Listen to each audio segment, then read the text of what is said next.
তো বন্ধুরা, সকাল সকাল বেরিয়ে পড়লাম মহেশখালীর উদ্দেশ্যে। আমার গন্তব্য হচ্ছে আদিনাথ। এই ট্যুরটার প্ল্যানিং ছিল অনেক দিন ধরে, কিন্তু সময়ের অভাবে যাওয়া হয়নি। আর আমার কাছে প্রায় 1-1.5 মাস যাবৎ বাইকও ছিল না। ফাইনালি নতুন বাইক হাতে চলে আসছে, বাইকের ব্রেকিং পিরিয়ডও শেষ, রাস্তাও ফাঁকা, ঠান্ডার মধ্যে বেরিয়ে পড়লাম। দেখা যাক কতক্ষণে পৌঁছাই।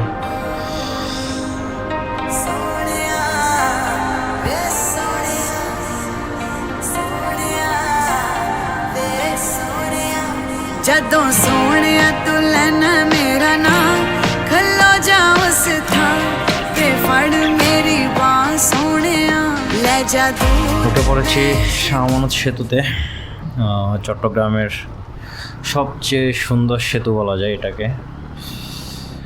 প্ল্যানিংটা হচ্ছে বাঁশখালী রুট হয়ে পেকুয়া দিয়েই মূলত যাব। আমি ওই রুটে আগে কোনো সময় যাইনি। বাঁশখালী পর্যন্ত প্রায় আসা যাওয়া হয়, কিন্তু পেকুয়াতে কোনো সময় যাওয়া হয়নি। রোডটা নিয়ে একটু খারাপ রিভিউ আছে, কারণ ওইদিকে লবণের মাঠ থাকায় রোডের মধ্যে লবণের পানি পড়ে থাকে, তো পিছলে থাকে। যদিও N160 এর ব্রেকিং ডাবল চ্যানেল ABS হওয়াতে একটু ভরসা আছে। দেখা যাক কতক্ষণ পৌঁছাই। 40 মিনিটের মতো রাইড হয়েছে এবং অলরেডি আমরা বাঁশখালীতে চলে আসছি। বলা যায় 3 ভাগের 1 ভাগ পথ শেষ। এখন সামনে দেখা যাক। এখান থেকেই মূলত আমি আর রাস্তাঘাট চিনি না।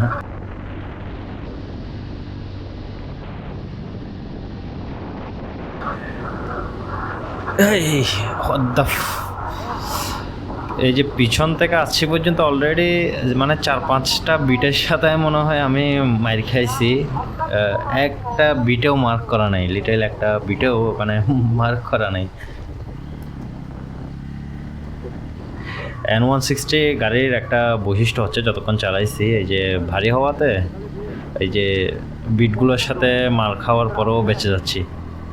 আমি আগে সুজুকি গাড়ি চালাইতাম, যদি ওই বিটগুলোতে সুজুকি হইতো তাহলে মোটামুটি সামনে ড্যাট ওয়াবেল খেয়ে একদম মায়ের ভোগে চলে যাইতাম। সো N160 এই জায়গায় did a good job, and আসলে ফান টু রাইড বাইক বলা যায়। একটু ভারী বাট গুড। এইদিকে কুয়াশাটা তুলনামূলকভাবে কম। এদিকে রোডের কন্ডিশন বলি, রোডের উপর কিন্তু কাদামাটি পড়ে আছে, কিন্তু এগুলো শুকিয়ে গেছে। যদি কুয়াশা আগের মতো বেশি থাকতো তাহলে কিন্তু এত দ্রুত চালানো যাইতো না।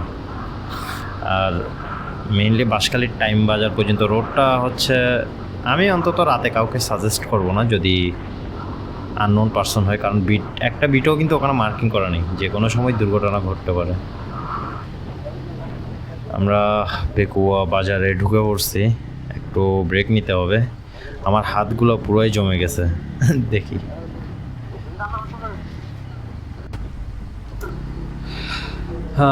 চালাইতে চালাইতে বদরকালী চলে আসছি।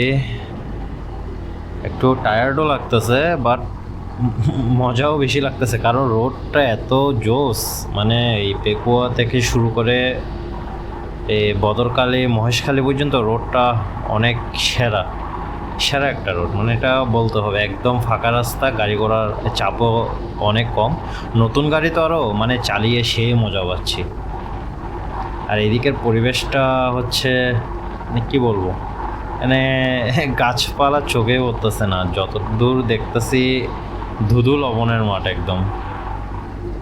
আশেপাশে আর কিছুই নেই, সবগুলোই লবণের মাঠ। আমাকে একজন বলেছিল রাস্তা অনেক পিছলা হবে, বাট এরকম কিছুই দেখতেছি না। কারণ হচ্ছে এখন তো লবণ তোলার সিজন না, আর কুয়াশাও এদিকে তেমন একটা নেই এটার জন্য। তবে কেমন যেন একটু বোর হয়ে যাচ্ছি আস্তে। কেমন যেন একটু বোর হয়ে যাচ্ছে। মূল কারণটা হচ্ছে রাস্তায় শেষ হচ্ছে না। আমার পিলিয়ন অলরেডি বলতেছে ওর পিছন ব্যথা হয়ে গেছে, বাট এইদিকে এসে সাডেন একটা এনভায়রনমেন্টের শিফট দেখতে পাচ্ছি। আমি বদরখালি যখন ছিলাম ওইদিকে হচ্ছে মানে পুরোই যতদূর চোখ যায় মাঠের পর মাঠ, সব লবণের মাঠ। আর এইদিকে একটু এই গ্রামীণ ভাইও আছে। সামনে তো দূরে পাহাড় দেখা যাচ্ছে, সামনে হয়তো একটু পাহাড়ি রাস্তা থাকতে পারে। একটু একটু পাহাড়ি ভাই পাওয়া যাচ্ছে মনে হয়। আর মিনিট দেড়েকের মধ্যেই আদিনাথ পৌঁছায় যাব। আমার আসলে বাকেট লিস্টের প্রথম ভ্রমণটাই ছিল আদিনাথ দর্শন করা, মানে নতুন গাড়ির ব্রেকিং পিরিয়ড পার হওয়ার পর আদিনাথে আসবো। ধন্যবাদ মহাদেব, থ্যাংক ইউ, মানে এরকম একটা বাইক কিনে দেওয়ার সুযোগ করে দেওয়ার জন্য। আর ক্যামেরার কথা কি বলবো, এটা আসলে ব্লগের উদ্দেশ্যে করা না, আমার ট্রাভেল ডায়েরিগুলো মূলত কম্পাইল করে রাখার জন্য ক্যামেরাটা কিনা। হ্যাঁ, কিছুটা এডিট করতে হয় আর ইউটিউবে আপলোড দিই মূলত ভিউয়ের জন্য না। আমার ট্রাভেল ডায়েরিটা ওখানে সেভ থাকে, মাঝে মধ্যে মন খারাপ হলে এগুলো দেখলে ভালোই লাগে। আসলে রাইডিংটা হচ্ছে একদম একটা থেরাপি আমার জন্য। ফাইনালি মন্দির এরিয়াতে ঢুকে পড়লাম, দোকানপাট এখনো খুলতেছে মাত্র।